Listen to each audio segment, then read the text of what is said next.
Hello, and in this IELTS speaking video, I'm going to look at the topic, describe a time when the vehicle you were travelling in broke down. You should say when it was, where it happened, who you were with at the time, and explain what impact the breakdown had on you. Now this is a very tricky question, and some of you may never have experienced a vehicle breakdown, a car breakdown. You might have to invent a story, so you can use some of the details from mine, change the location, but you can use some of the other details, and I've got some useful vocabulary in this video. So let's take a look at the model answer. I'm going to talk about an incident that occurred last year, and it is still quite a painful experience for me because it is very fresh in my memory. We were travelling from the UK to Italy and have made this journey before, and although it is a long one, the route goes through scenic countryside and it is an enjoyable one. However, this was certainly not the case last year. About an hour into the journey, our car started overheating. We pulled over into a lay-by and turned off the engine. My husband said that the car needed a few minutes to cool down, and then we could hopefully set off again. It was an excruciatingly hot day, and the traffic had been moving slowly up until this point, so we thought the car had just got too hot. After a few minutes, the temperature returned to normal, and the warning light on the dashboard disappeared, so we thought the car would be okay to drive. Oh, how wrong we were. In order to prevent the car from overheating again, my husband turned off the air conditioning and turned on the heater. As I've said, it was a baking hot day, and now we were travelling in a car with the heater on full. We were melting inside the car. For a while, though, it worked, and the warning light did not come on again. Sadly, though, it did not last, and the light popped up again. I could have cried. We were still 300 kilometres from our destination, and we were looking forward to a much-needed holiday. We pulled over again, and the car was overheating so badly that we realised that we needed to ring a breakdown recovery service. To cut a long story short, we spent 3 days trying to get the car fixed, and then had to get a hire car because it needed a part that was not available. We did eventually arrive in Italy, but we were 3 days late, and everyone was in a foul mood because our holiday had been cut short. We tried to have a good time, but it did spoil the holiday, unfortunately. So like I said, this is a very tricky topic. However, there are certain words and phrases that you can learn, that you can use for this topic, and there are some words and phrases in this topic as well that you could use for other topics. So I'm going to talk about an incident. An incident is an event, an occurrence that occurred, that happened last year. I put both of these because occurred is quite a difficult word to say, so if you can't say it, use happened. A painful experience. We talk about difficult experiences and we talk about painful experiences when they're quite upsetting. And this is a very true story for me, so it is still a painful experience to talk about. When something is fresh in your memory, it's something that's maybe happened quite recently and it's still in your head, you still think about it a lot. And because this was last year, and like I said, it was a painful experience, it is very fresh in my memory. So try to use the past continuous. Where were you travelling from and to? We were travelling from the UK to Italy. The route, this is where you go from A to B. Scenic countryside, very beautiful countryside. However, this was certainly not the case last year. So I've said it's normally enjoyable. but it wasn't enjoyable last year. This was certainly not the case like the situation.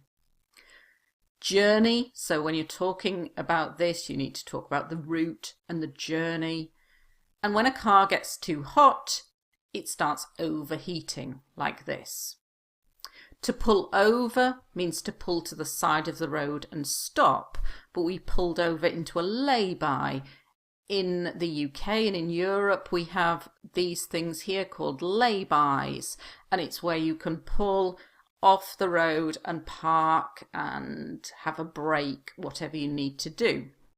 So with an engine, we turn it off, we turn it on, and the car needs to cool down because it's too hot, and then we can set off again, start again. It was an excruciatingly hot day. Very difficult word to say, but very complex. Excruciatingly means extremely, incredibly. The traffic, so the cars, had been moving slowly up until this point. So I've used some past perfect continuous here. So to the point where it was overheating, we had been moving, we had been going slowly up until that point. And the car had just got too hot, past perfect. Warning light on the dashboard at the front of the car, where you have the mileage counter, the speedometer, you've got lots of lights and lots of information. We call it the dashboard. And when you get a light like this appearing on the dashboard, it's called a warning light. So very useful for this topic if you're talking about a car journey. Oh, how wrong we were. This is quite old-fashioned English, but I'm just saying we were wrong. Oh, how wrong we were. Just learn it, don't analyse it, don't question it. You can say, oh, how wrong I was, and it's just emphasising how wrong you were about something. In order to prevent, to stop, and when we use the verb to prevent, use it with from and an ing verb to prevent the car from overheating. The air conditioning, so in a car, we didn't used to have it in the UK because it's not hot enough, but nowadays most modern cars do have air conditioning, and so you can put this on to cool the car down. A baking hot day. When it's baking hot, this is quite informal, it means very hot. Baking hot, it's like an oven. Baking hot day. And we were travelling, so past continuous again. The heater on full. If you have something on full, the air conditioning on full, the radio on full, it means the highest possible temperature or volume that you can have something. So the heater on full, it was at the hottest it could possibly be. We were melting. This is an ice cream and it is melting, and we were melting inside the car. It was so hot inside the car. For a while is like a short time, for a while.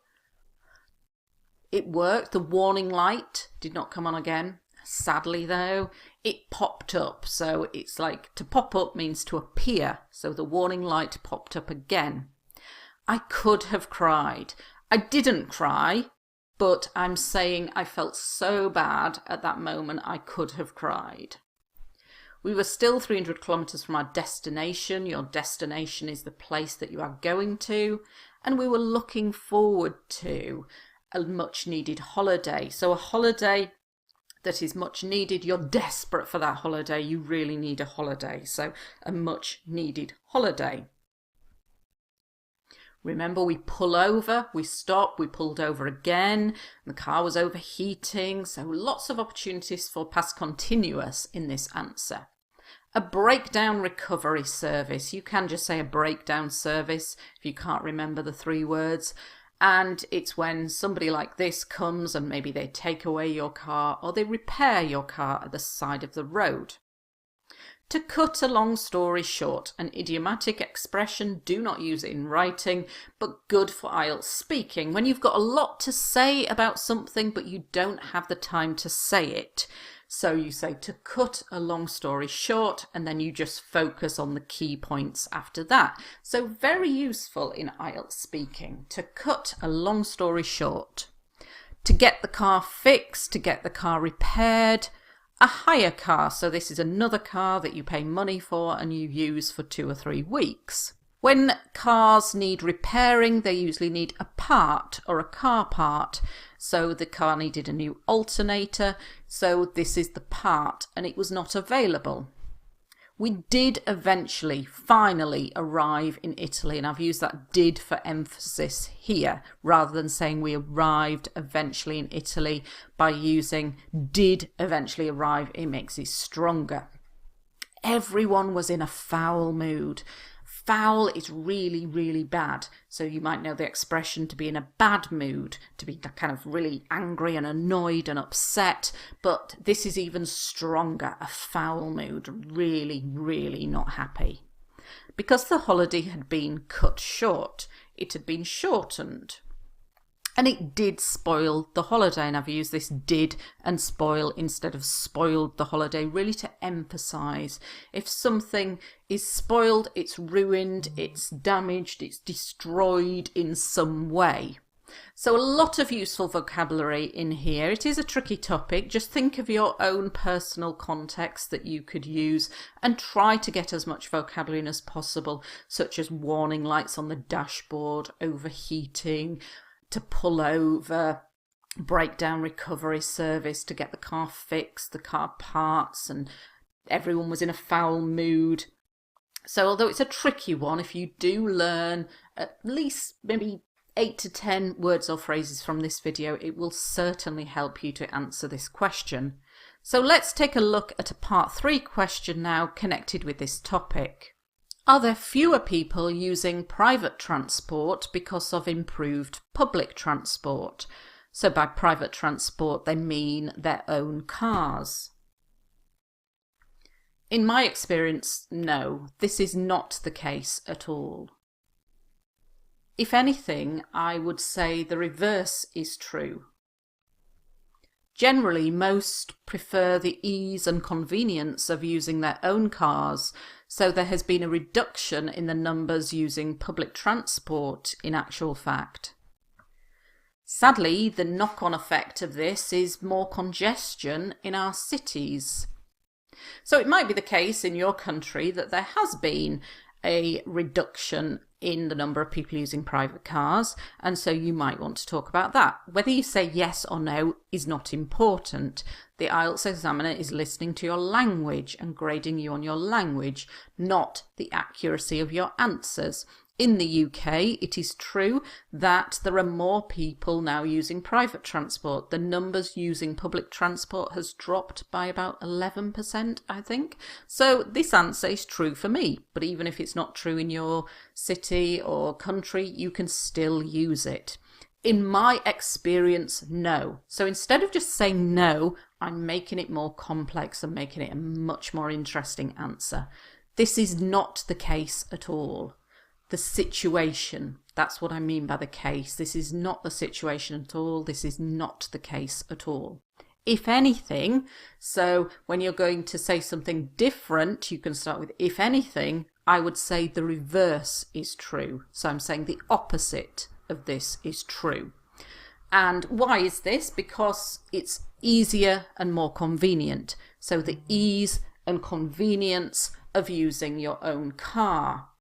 And there's been a reduction in the numbers of people using public transport in actual fact. So when I'm stating a fact here. And sadly, the knock-on effect. So a knock-on effect is when one thing happens and then another thing happens as a result of that thing happening. A knock-on effect. You can use that in IELTS writing because it's a bit informal, but an IELTS examiner would be impressed by it. It's like saying the consequence of something. The knock-on effect of this is more congestion. Congestion is traffic jams.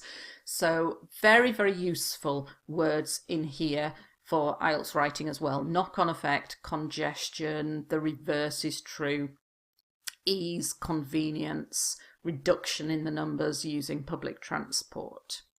Hope you found this video useful, and thank you very much for watching.